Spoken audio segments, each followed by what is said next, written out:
Nos encontros anteriores, a gente discutiu a questão da ascensão da juventude, o quanto esses protestos dos jovens significaram uma perspectiva de mudança e, inclusive, pautaram, né, as mentalidades de toda uma geração em relação a direitos humanos, questão do racismo, direito da mulher, questão da sexualidade, né, direito sobre o corpo, sobre a reprodução, entre outros.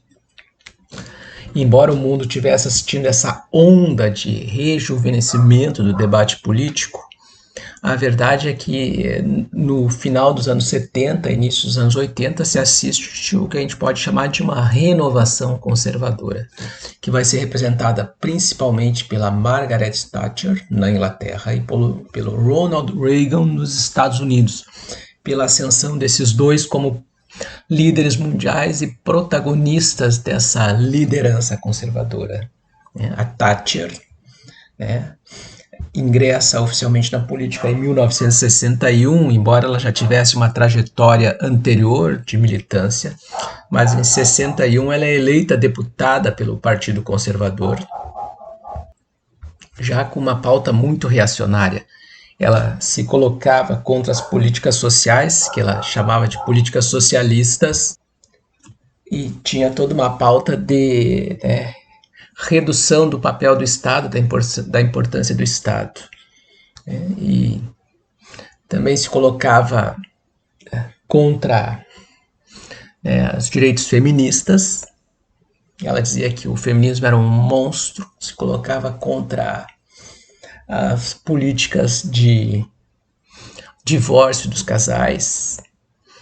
Contraditoriamente, no entanto, ela era favorável à discriminação da homossexualidade masculina. Ela tinha ojeriza no caso da homossexualidade feminina.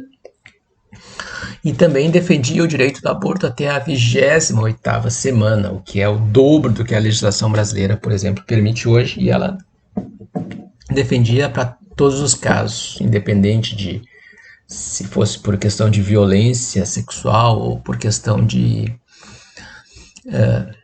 risco da mãe, coisas assim, né? Então ela tinha uma pauta muito conservadora de modo geral, mas em algumas questões ela apresentava uma nuance, uma diferenciação. Em 1970, os conservadores ganham as eleições na Inglaterra e chegam ao poder, interrompendo um longo período de governos trabalhistas. A Thatcher assume nesse novo governo como ministra da Educação e ela vai ter uma trajetória muito controversa, muito criticada, principalmente pelas políticas de supressão de direitos e corte de gastos na educação. Uma das questões mais polêmicas, se não a mais polêmica desse período em que ela é ministra da Educação, foi quando ela suspendeu o fornecimento de leite nas escolas para as crianças. O projeto foi tão criticado mesmo dentro do partido dela, do Partido Conservador, que ela recuou e manteve o atendimento, fornecimento de leite para as crianças até 6 anos de idade. Mas a partir de 7 anos de idade ela cortou, com o argumento de que o contribuinte não tinha que arcar com esse tipo de despesa, com esse tipo de gasto. Mas o mundo vai mergulhar na crise do petróleo em 73 e na crise do dólar também, quando o Nixon desvincula o dólar do padrão ouro, e isso acaba gerando uma crise econômica muito séria. A Inglaterra vai ser colhida por essa crise e os conservadores não conseguem se manter no poder, e os trabalhistas voltam ao poder em 75. A Thatcher, a partir de então, se torna líder da oposição conservadora dentro do parlamento inglês, mostrando já assim um crescimento do poder político dela interno, que vai se revelar mais tarde quando ela virar primeira-ministra. Esses anos em que os trabalhistas estão no poder, que marcam ainda a era do Harold Wilson, que já tinha sido governante em períodos anteriores. No entanto, é um período em que os trabalhistas não conseguem dar conta das características da crise econômica, de como ela tinha se forjado, do desemprego, da inflação, entre outras coisas. E por conta disso, os trabalhistas não conseguem se manter no poder, e em 79 os conservadores revertem essa situação e ganham as eleições. E a Thatcher se torna a primeira-ministra. Nesse momento, vai se manter no poder agora por praticamente 11 anos ininterruptos. Né? E eles chegam ao poder com uma pauta muito conservadora, no qual ela pregava menos impostos, mais empregos, e apostaram também num discurso muito xenófobo contra os imigrantes, contra a questão da imigração na Inglaterra, né? Mexendo com os medos, mexendo com o conservadorismo da sociedade inglesa, mas também com o medo que as pessoas tinham de perder o emprego, de ter que competir com imigrantes. E por conta disso, os trabalhistas os conservadores chegam ao poder em 1979, e a Thatcher se torna a liderança máxima, né? Com esse discurso de cortar gastos, né? Identificado com o que a gente chama hoje de os Chicago Boys, a escola de Chicago e do Milton Friedman, com um discurso de que, né, o Estado não tinha que intervir nas questões da economia, de que o Estado não tinha que arcar com custos sociais, né, em detrimento dos impostos pagos pela comunidade, como ela vai dizer. E por conta disso tem um corte de gastos muito grande nas políticas sociais e privatização de serviços essenciais como água, né, como energia, entre outros serviços, como corte da área de educação, na área de saúde também.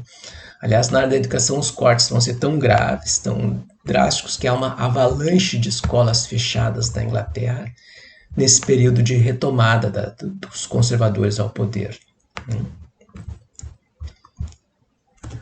Ao ponto de que no primeiro ano do governo dela, ela tem todo um discurso de afastamento da União Europeia, da Comunidade Europeia, então, da Comunidade Econômica Europeia, que está caminhando para a União Europeia. E, né, de alguma maneira, ela tem propõe um embrião do Brexit, né? Ela quer se afastar da União Europeia, quer construir uma aliança conservadora internacional, embora ainda falte a parceria para ela, que vai ser atendida quando o Reagan chegar ao poder nos Estados Unidos.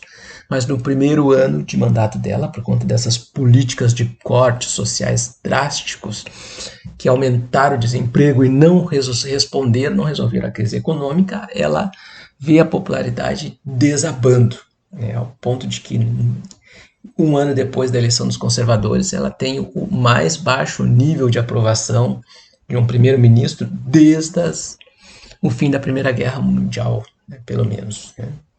Não se via algo tão característico como perda de popularidade. A indústria do país, por exemplo, encolheu durante os anos dela, encolheu muito, né? Mostrando que a economia não respondeu, embora ela tenha esse programa de cortar gastos, achando que isso era suficiente, que o Estado não tinha que intervir, enquanto os trabalhistas diziam que o papel do Estado era dar respostas econômicas para a sociedade, era mover a sociedade investindo. O corte de gastos delas não respondeu, né, ao ponto de que a economia encolheu e a produção industrial era um símbolo disso, mas não só isso também, como os juros cresceram muito por conta da crise econômica, né, nesse período dela também as pessoas, né, estão endividadas, o desemprego, os juros altos, o endividamento faz com que as pessoas percam a capacidade de pagar o financiamento da casa própria, e com isso tem uma situação que leva ao desabamento, né, do nível de proprietários de habitações próprias na Inglaterra nesse período. Quase ensaiou uma recuperaçãozinha ali no final de 89, mas não resistiu. Até porque em 1990 ela vai impor pesados impostos sobre a habitação, uma tentativa de melhorar as finanças do Estado, e com isso vai agravar ainda mais a situação dessas pessoas. A popularidade dela está muito baixa, a produção industrial está despencando, as pessoas estão perdendo as casas, moradia, e aí acontece o envolvimento da Inglaterra com a Guerra das Malvinas, com a Guerra das Falklands, como era tratada na Inglaterra, quando a Argentina, né, a ditadura argentina, também mergulhada numa crise econômica e política profunda, tenta buscar uma solução nacionalista para os problemas internos, invadindo as Ilhas Malvinas, que, né, tinham sido tomadas pela Inglaterra e que a Argentina, né, reivindicava já fazia um século, a posse dessas ilhas que estavam em território, em águas argentinas. Em abril de 82, a Argentina invade as Falklands e a Thatcher vê nesta situação a possibilidade de resgatar o apoio aos conservadores, coisa que realmente funciona. Ela promove a maior operação militar da Inglaterra desde a Segunda Guerra Mundial. A guerra dura de abril a junho, a Inglaterra vence essa guerra e ela sai desse conflito com muita popularidade por ter atiçado os brios nacionalistas dos ingleses, e aí os conservadores recuperam a popularidade, né, por um determinado tempo. Em 84, ela inicia uma política de desmonte das empresas públicas, e o enfrentamento mais característico desse período é quando ela começa a fechar as minas de carvão. O carvão é um produto muito necessitado nos países da Europa para aquecimento. Depois eles vão substituir isso pelo gás. A crise do carvão, a crise do petróleo vai acabar levando à importação do gás russo. Mas a Thatcher fecha uma quantidade muito grande de minas que eram mantidas pelo Estado. Isso gera uma onda de desemprego num país que já está economicamente perturbado. E os mineiros reagem, desencadeando uma greve em todo o país, a greve dos mineiros. Essa greve vai durar 1 ano, vai ter adesão de outras categorias. E durante 1 ano, ela e os mineiros travam uma queda de braço. A justiça, no entanto, declara a guerra ilegal, impõe multas pesadas para os sindicatos dos mineiros, e com isso a greve acaba se esvaziando mais de 1 ano depois, e a Thatcher sai desse enfrentamento, né, vencedora, e com um apoio grande da classe patronal por ter enfrentado os sindicatos. No plano internacional, né, a era Thatcher vai conviver com a guerra do Irã-Iraque, com a guerra do Afeganistão. São guerras que estão acontecendo no Oriente Médio, uma guerra sustentada pela União Soviética, a guerra do Afeganistão, a outra uma guerra na qual os Estados Unidos e a Inglaterra vão patrocinar o Iraque na luta contra o Irã. Em 53, ingleses e norte-americanos organizaram uma operação, a Operação Ajax, para derrubar o governo do Irã, que tinha nacionalizado os campos de petróleo, que estavam na mão das companhias anglo-americanas, e põe no poder, em 53, após esse golpe de Estado, o Shah Reza Pahlavi, a família do Shah Mohammad Reza Pahlavi. É uma ditadura. A gente tem um fato semelhante no Brasil, né, em 54, quando o Getúlio também, depois de nacionalizar o petróleo, é derrubado num golpe.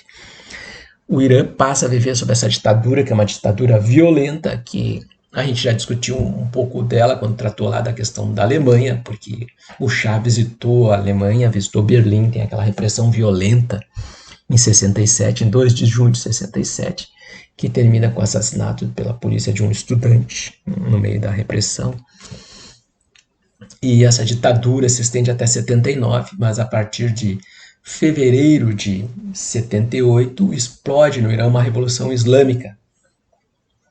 E essa revolução acaba derrubando esse ditador e reestatiza, nacionaliza outra vez os campos de petróleo.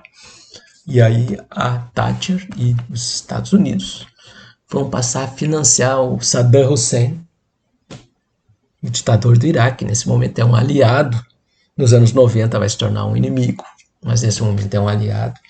E eles vão financiar o Saddam, inclusive, com armas químicas durante essa guerra, que dura 8 anos e que consome mais de 1 milhão de vidas nesse conflito. Então, no cenário internacional, a Thatcher vai, né, ter uma retomada da política de intervenção da Inglaterra com a guerra Irã-Iraque.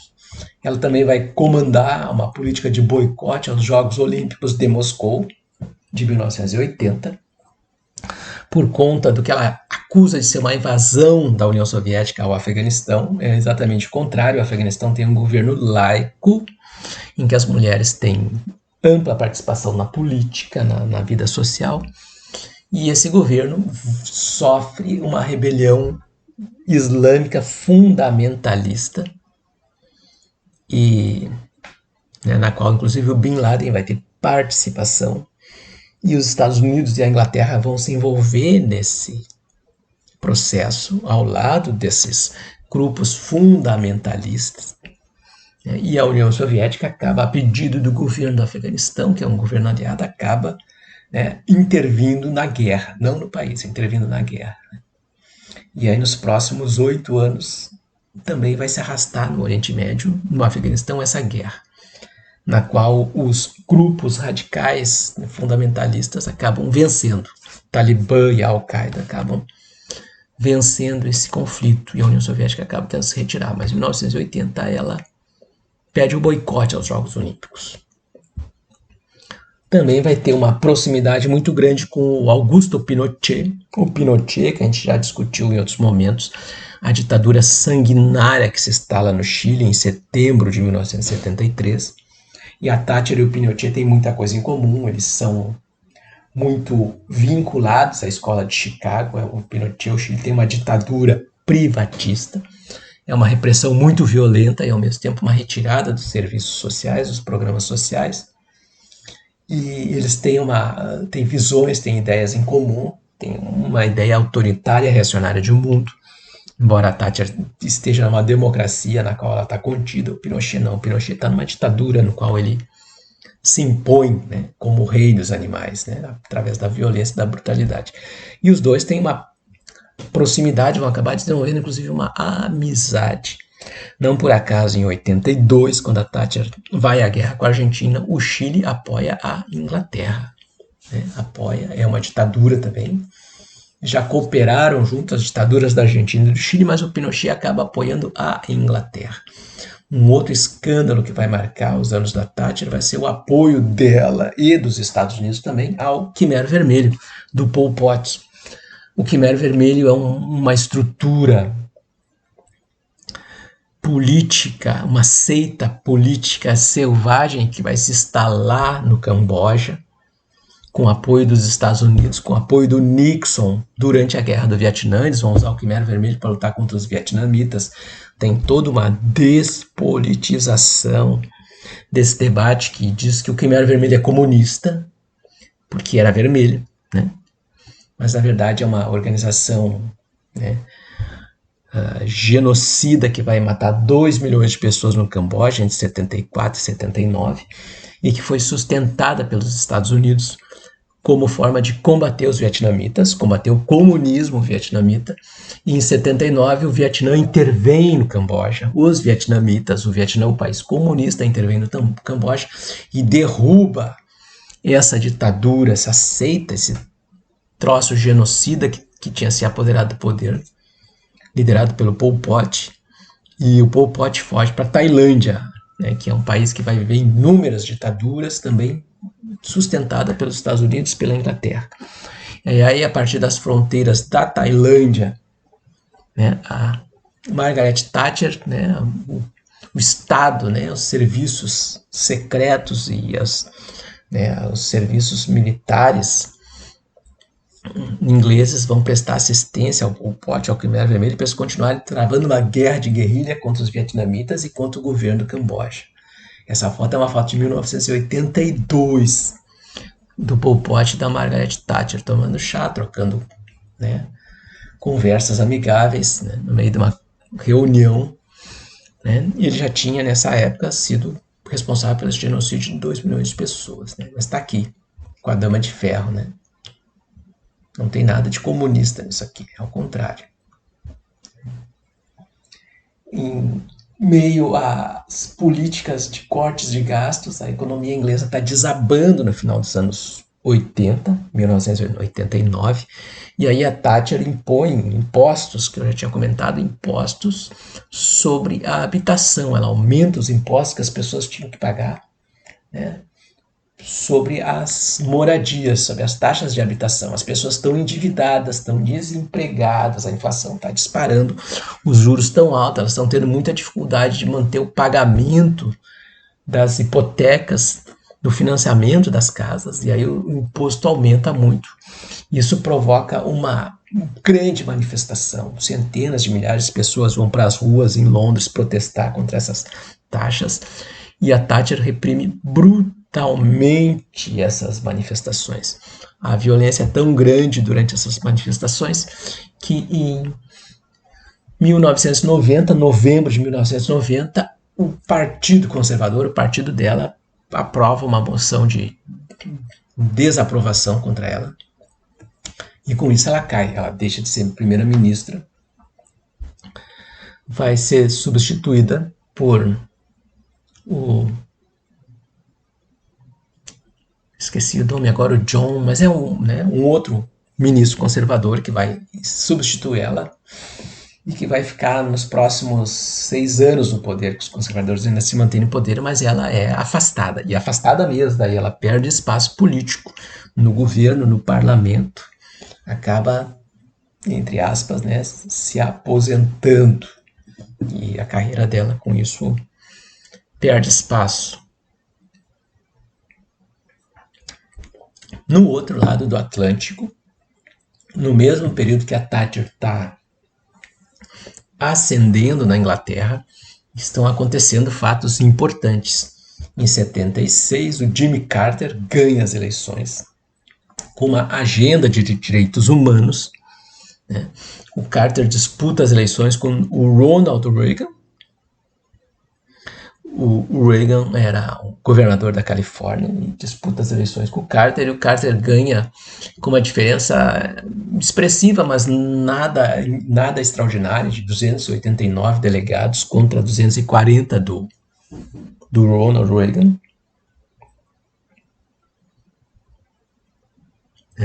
E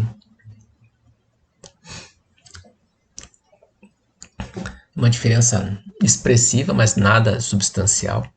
E com o Carter chegando ao poder, o Carter começa a afastar os Estados Unidos das ditaduras sul-americanas.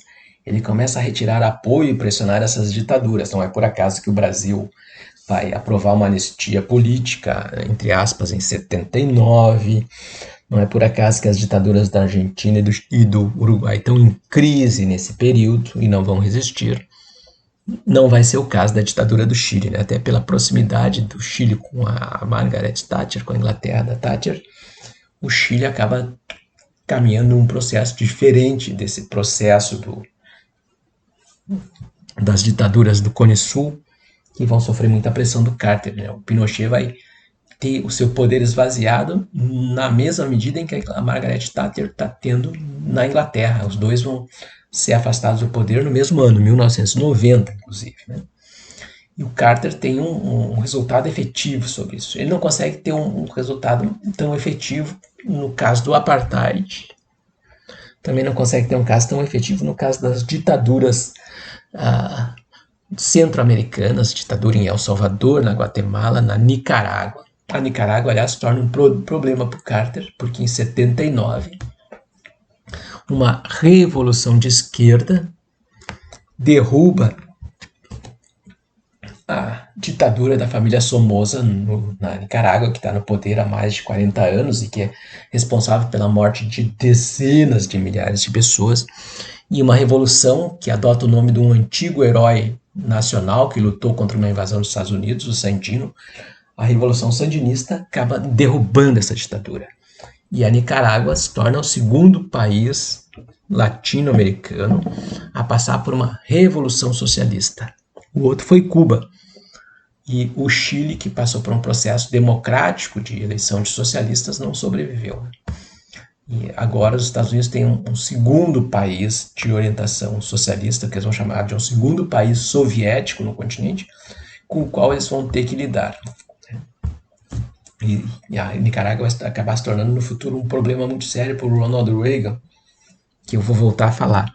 Mas o Carter enfrenta um segundo problema, que é um problema mais sério, inclusive, que vai ser no Irã, com a Revolução Iraniana, que começa em fevereiro de 78 e que derruba o ditador, o Shah Reza Pahlavi, que a gente já tinha comentado, né? Uma ditadura que estava no poder desde 1953, colocada no poder pela Inglaterra e pelos Estados Unidos, E essa ditadura, essa revolução islâmica, que se inicia em 78, acaba derrubando a ditadura iraniana em janeiro de 79. A ditadura do Shah tinha eliminado milhares de opositores, prendido e assassinado milhares de opositores, e isso acabou tendo uma resposta no futuro, porque na falta de uma oposição democrática, as forças islâmicas é que sobreviveram para fazer oposição à ditadura. E aí o Irã passa por uma revolução xiita, de orientação xiita, que derruba o Shah. O Shah foge para os Estados Unidos, foge em janeiro de 79 para os Estados Unidos, e ele não apenas foge, mas ele rouba o tesouro do país, ele pega todo o dinheiro do tesouro do país e leva com ele, foge com ele para os Estados Unidos, onde ele acaba recebendo asilo político. Isso provoca uma onda de indignação no Irã, né? E aí, em novembro de 79, centenas de estudantes iranianos invadem a embaixada dos Estados Unidos, inteira, capital do Irã, e sequestram, né, 90 pessoas que se encontravam na embaixada. Nas próximas semanas eles vão libertar as mulheres e os negros, mas 52 pessoas, todos homens, vão permanecer prisioneiros, né, desses estudantes amotinados. Entre aspas, o governo do Irã não teria nada a ver com isso, é uma ação dos estudantes, mas é claro que o governo do Irã também não age de forma nenhuma para coibir essa ação. E aí os estudantes exigem, em troca da libertação dos reféns, que os Estados Unidos, né, mandem o Shah de volta para o Irã para ele ser julgado pelos crimes que ele cometeu. O Carter não negocia isso.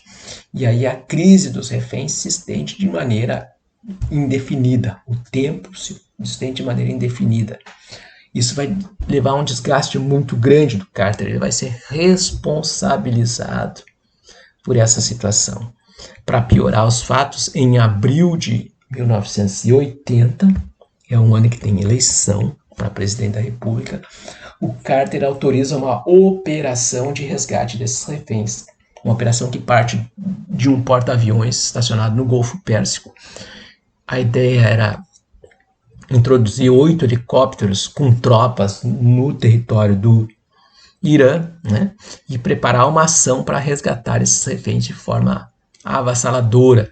Enquanto os helicópteros e as tropas estivessem resgatando os reféns, um esquadrão aéreo de aviões de combate ia atacar pontos estratégicos da capital de Teherã. Esses aviões entram no espaço aéreo iraniano e são colhidos por uma tempestade de areia muito severa que vai danificar as aeronaves. 3 dessas aeronaves não conseguem prosseguir viagem e são abandonadas no deserto iraniano. E aí isso gera um problema, porque tu tem homens, né, que não têm transporte aéreo para prosseguir a viagem e, né, tu não tinha como levar esses homens, trazer eles de volta e trazer os reféns ainda, esses helicópteros. Então os 5 helicópteros restantes acabam retornando para o porta-aviões. A missão acaba sendo suspensa, abortada, e eles voltam. No dia seguinte, eles estão se preparando para tentar de novo entrar no território do Irã. E em meio às manobras, um dos aviões da força que foi enviada colide com um dos helicópteros, né, numa área, né, do território iraniano, e explodem, né, o que provoca a morte de 13 soldados dos Estados Unidos, 8 tripulantes do helicóptero e mais 5 tripulantes do avião. E com isso, depois dessa sucessão de mal-sucedidos, de tragédia, os comandantes, né, da operação solicitam para o Jimmy Carter, para o presidente, para que a missão seja suspensa.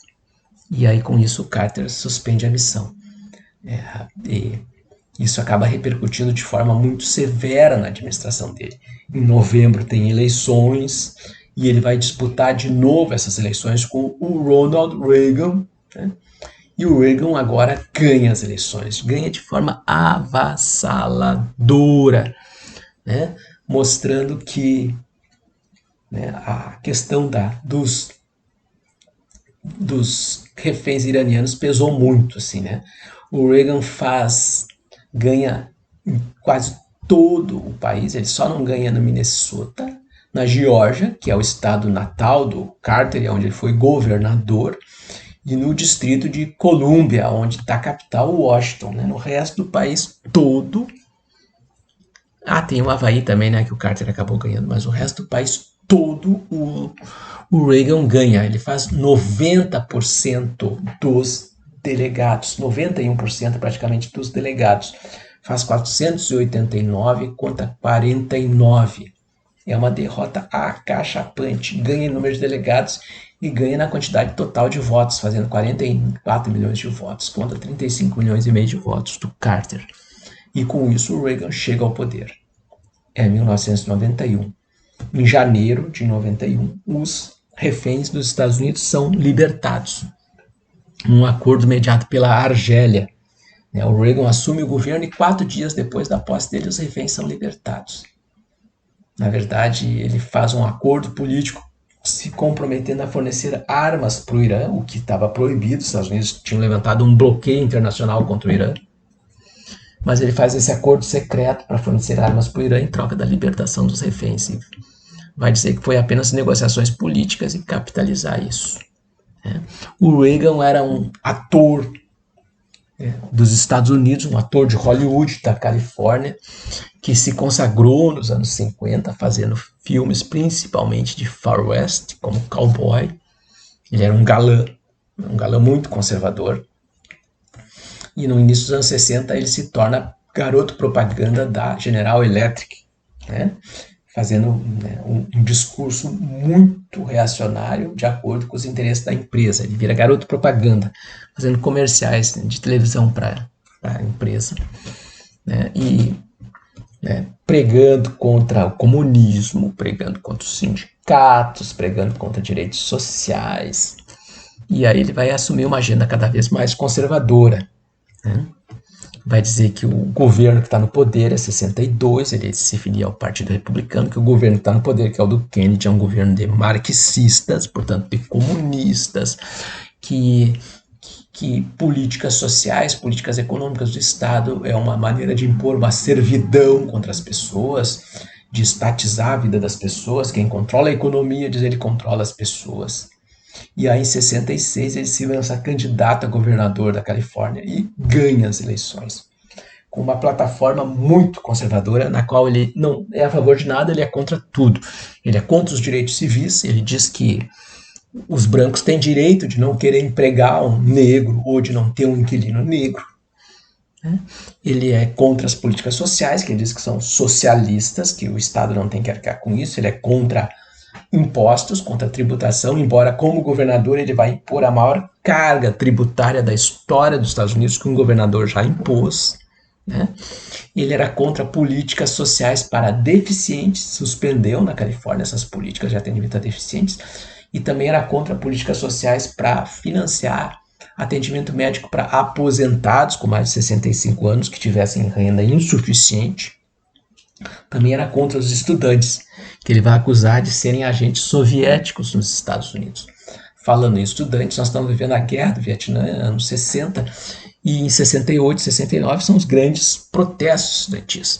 Em 69 ele ordena uma repressão brutal na Universidade da Califórnia, em Berkeley, né, na qual as tropas acabam assassinando 2 pessoas durante a repressão, um estudante e uma outra pessoa que estava passando, né, que foi tragicamente colhida num evento que não tinha nem sequer envolvimento com os eventos. Foi uma repressão muito dura. Aqui tem uma foto dos helicópteros espalhando gás lacrimogênio contra os estudantes, né? E ele acaba com isso, né, se consagrando como o campeão dos conservadores, dos governadores conservadores dos Estados Unidos, dizendo que ele, né, que se os estudantes não querem ser reprimidos, eles não têm que se manifestar, não têm que fazer protestos. Que os errados são os estudantes, que os campos universitários têm que ser limpos, né, limpos entre aspas, ele quer dizer que tem que ser, né, que os comunistas têm que ser retirados dos campos, professores e estudantes comunistas têm que ser reprimidos. É sob os governos dele também que vai começar a repressão contra os Panteras Negras, por exemplo, né, em Los Angeles, em Oakland. Né. E quando ele se torna presidente, período que ele se torna presidente, os gastos militares disparam. Né. Ele dá uma retomada da questão da Guerra Fria, faz uma declaração que vai se tornar clássica, que a União Soviética é o império do mal e tem que ser combatido por qualquer meio. E por conta disso ele, né, retoma uma política armamentista de investimento, principalmente em armamento nuclear. Vai aumentar em 40% os gastos, né, durante a gestão dele. E da onde que ele tira esse dinheiro?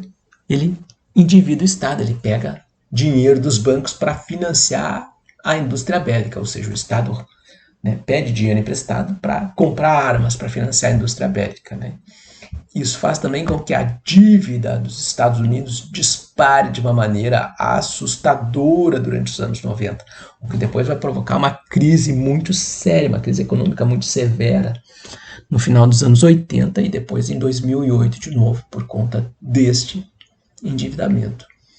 A dívida dos Estados Unidos ela vinha caindo muito. Né? Os Estados Unidos se endividaram muito durante a guerra, né? Mas isso também deu um grande impulso à economia, eles se endividaram nesse período, mas também arrecadaram muito, o que também favoreceu que mais tarde essa dívida fosse sendo amortizada. Né? E aí quando chega no período do Carter, a dívida externa, a dívida interna, a dívida do governo como um todo é a mais baixa, pelo menos dos últimos 50 anos, né? Nunca teve tão baixa.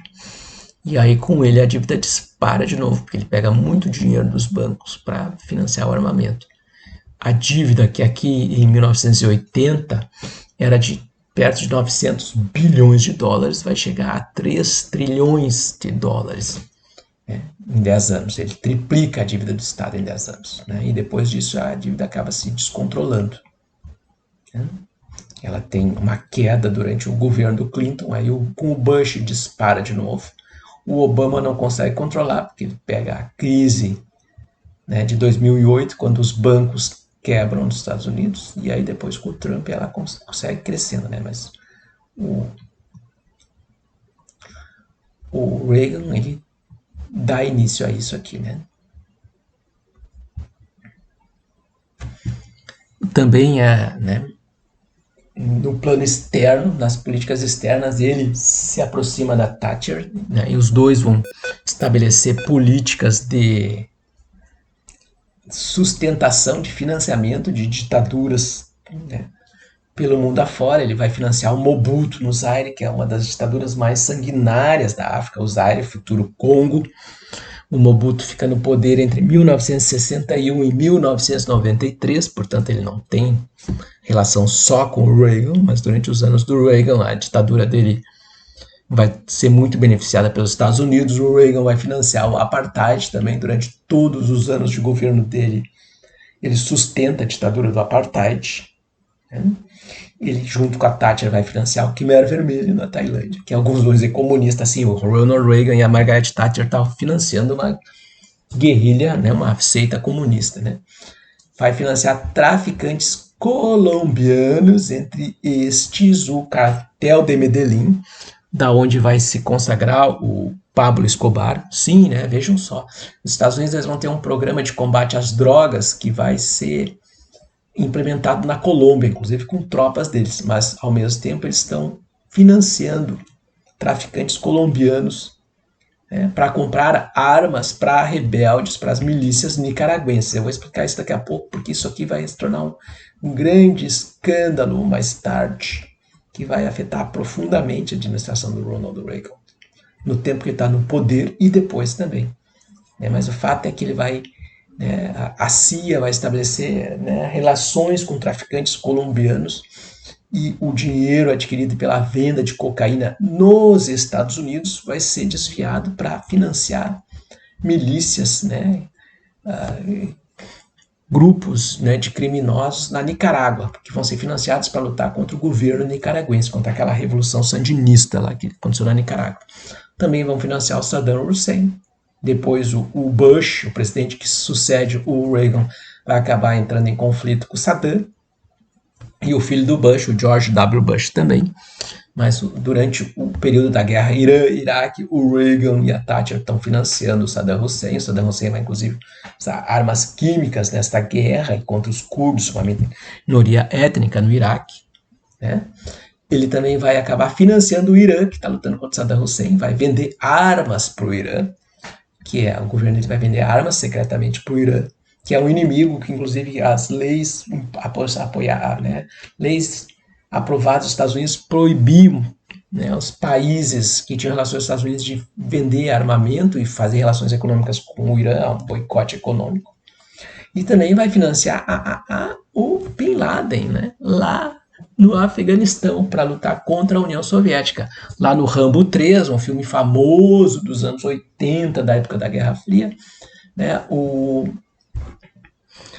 personagem, o Rambo, né, ele vai, né, se meter em umas encrencas muito sérias, tanto contra os soviéticos, e vai acabar sendo salvo pelo Bin Laden, pelos guerreiros sagrados, né, que é o Bin Laden e a Al-Qaeda. Né. Então ele vai ter uma folha de desserviços internacionais nesse período. O mundo fica pior nos anos Thatcher, nos anos Reagan. Né? O mundo piora muito. Né? Em 83 ele dá início à invasão de Granada, uma pequena ilha do Caribe, aonde também chegou ao poder um governo de esquerda, e ele ordena a invasão de Granada em 1983. Oficialmente, os Estados Unidos declaram que houve algumas dezenas de mortos durante a invasão. Né? Não oficialmente, grupos de direitos humanos falam em mais de 1.000 mortos, de 3 a 5 mil mortos em alguns casos. Durante a invasão de Granada, uma pequena ilha do Caribe, um grande país invadindo Granada, e isso vai acabar gerando uma onda de desaprovação internacional contra a política dos Estados Unidos, por conta da intervenção em Granada. Em 83, o Reagan também dá origem a um projeto chamado Guerra nas Estrelas. Era um projeto muito ambicioso, que nunca chegou a ser colocado em funcionamento, nunca chegou a ser implementado, nunca saiu do papel, mas no qual eles buscavam instalar armas nucleares e um escudo laser no espaço, né, para uma futura guerra contra a União Soviética, na qual eles pudessem neutralizar os mísseis soviéticos a partir do espaço e também atacar os soviéticos. Portanto, era uma militarização da órbita terrestre, da estratosfera. Embora esse projeto nunca tenha sido de fato implementado, os soviéticos vão ficar muito preocupados com isso e vão também tentar achar maneiras de competir com isso, gastando o dinheiro que eles não tinham. Aí vem 1986, tem o acidente de Chernobyl, que vai ter um custo desastroso, devastador, que vai implodir a economia soviética, e com isso também implodir a própria União Soviética. E os planos dos soviéticos também não saem do papel. Mas o Reagan vai se gabar mais tarde e dizer que essa política de enfrentamento dele contra o Império do Mal é que acabou levando ao colapso da União Soviética. Né? Embora hoje a gente sabe que Chernobyl foi fundamental, né, para o colapso. Em julho de 88, em meio à guerra Irã-Iraque, os Estados Unidos abatem um avião comercial, um avião de passageiros do Irã no Golfo Pérsico. O voo, né, Iran Air 655 tinha 290 pessoas a bordo, entre tripulantes e passageiros. 66 eram crianças. E o governo dos Estados Unidos vai alegar, é uma coisa difícil de justificar, vai alegar que eles confundiram um avião de transporte civil com um avião militar e dispararam, né, mísseis contra o avião, causando uma imensa tragédia também. É uma história que também nunca ficou esclarecida. Né? Também está no currículo do Ronald Reagan. O governo do Reagan também tinha prometido cortar gastos, mas ele se endividou demais, né? E por conta disso, né, o corte de gastos que ele faz não se compara com o aumento de impostos. Eu tinha comentado que ele, como governador da Califórnia, realizou o maior aumento de impostos que um governador nos Estados Unidos já tinha feito, e ele, como presidente, também vai realizar o maior aumento de impostos da história dos Estados Unidos. Se vocês olharem e compararem com os outros, a gente não tem do Trump aqui, mas, por exemplo, nem do Nixon, nem do Carter, mas é importante só comparações com os outros, né? Nenhum desses outros governos aumentou impostos, ao contrário, né? O Obama, por exemplo, e o Clinton, governos democratas, eles cortaram impostos e aumentaram o gasto social, investimento social, né? Conseguiram fazer isso, ó, né? Diminui os impostos e consegue aumentar o gasto social. O Reagan, ele foi economicamente desastroso.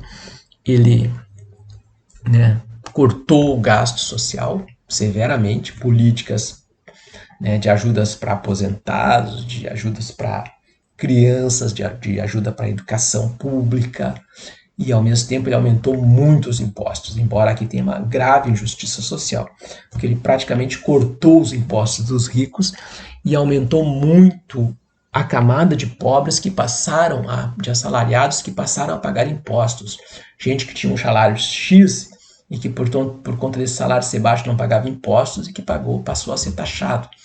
Então ele aumentou demais a base dos que pagavam impostos, né? E isso acabou repercutindo no maior aumento de impostos da história dos Estados Unidos, com todo o discurso liberal dele. E ao mesmo tempo gerou uma grave injustiça social no país, né? Apesar disto tudo, ele foi reeleito em 84, com um discurso conservador, com um discurso muito religioso, com um discurso que repercutia muito nos evangélicos, mas também pegando carona nos Jogos Olímpicos de 84, que os Estados Unidos tiveram um desempenho muito bom, que aconteceu nos Estados Unidos, e ele acaba se promovendo em cima disso, do ufanismo, e ele acaba ganhando as eleições em 84 de novo, sendo reeleito, e por conta de toda essa repercussão dele no campo internacional, de fazer enfrentamento com os soviéticos, de combater o comunismo, ele acaba também fazendo o sucessor dele, o George W. Bush. Entre as muitas gafes dele, nos anos 80 ele visita a Alemanha. Uma observação, a Margaret Thatcher era contra a reunificação da Alemanha, ela tentou impedir a reunificação, ela e a França tinham medo do poder econômico da Alemanha. A Thatcher, inclusive, pressionou o Gorbachev para que ele não permitisse a reunificação. E o Reagan visita a Alemanha nos anos 80 e faz uma visita a um cemitério militar onde estavam enterrados membros da SS, né, daquela força de extermínio nazista que comandava os campos de concentração. Ele faz um discurso elogiando os bravos heróis alemães que estavam ali sepultados. Isso vai também ter uma repercussão negativa muito forte, embora isso é mais uma ignorância dele, de não ter uma noção clara de quem era a SS, do que provavelmente uma simpatia dele. Mas o fato é que, né, ele vai ter uma política desastrosa interna, mas um discurso muito forte de combate ao comunismo no exterior, e isso acaba favorecendo esse campo conservador, né, que vai reelegê-lo, que vai eleger o Bush, e que hoje vota no Trump, né, de forma expressiva.